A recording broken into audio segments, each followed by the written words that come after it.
What if I told you your IQ is not fixed? Not at 18, not at 25, and not even at 50. For decades, we were taught that intelligence is inherited, something you are stuck with for life. However, history tells a very different story. Consider Albert Einstein, who was labeled slow by his teachers and thought to lack intelligence. Charles Darwin, an average student, struggled with memorization. Thomas Edison was expelled from school and deemed unteachable. Yet, these individuals reshaped humanity's understanding.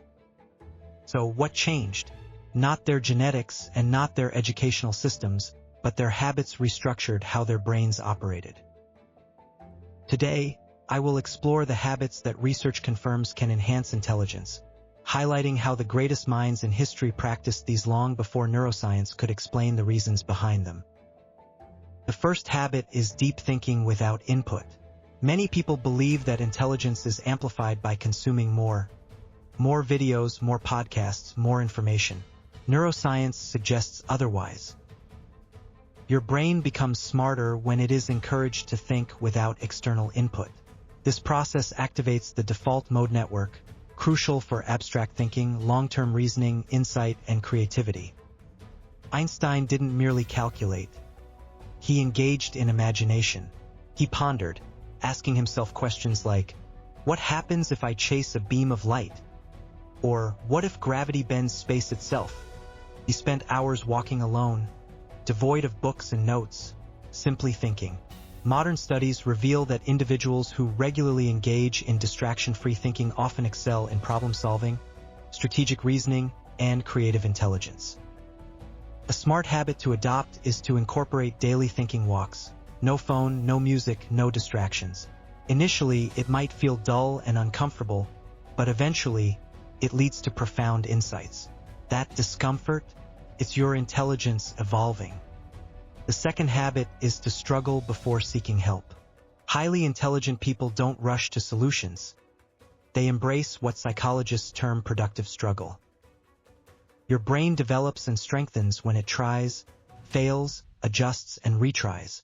Benjamin Franklin exemplified this by reading an essay, putting it aside, and then rewriting it from memory. Only after confronting the struggle would he compare his version to the original.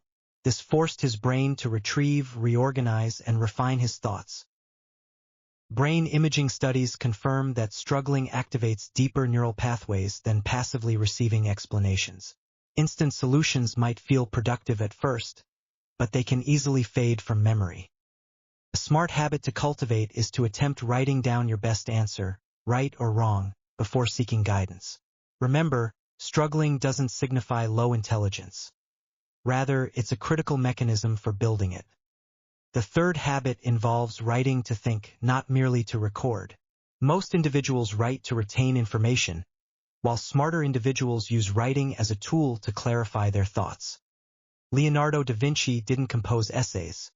He crafted questions, sketches, contradictions, and fragments. His notebooks were not neatly organized.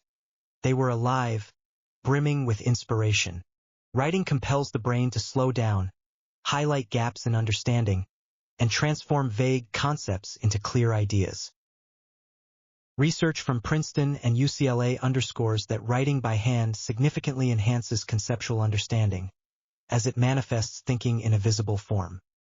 A smart habit to adopt is to maintain a thinking journal, where you can explore your thoughts without the pressure of producing finished content. In conclusion, intelligence is not a static trait, but rather a dynamic construct that can grow through habits consciously practiced. By engaging in deep, uninterrupted thinking, embracing struggle before seeking assistance, and utilizing writing as a means to clarify thought processes, anyone can enhance their cognitive abilities. Remember, the journey of increasing intelligence is not solely about what you learn, but how you learn it. This is the lesson from the great minds of history. Our understanding of intelligence is not confined to our DNA. It's a reflection of our habits and our willingness to evolve.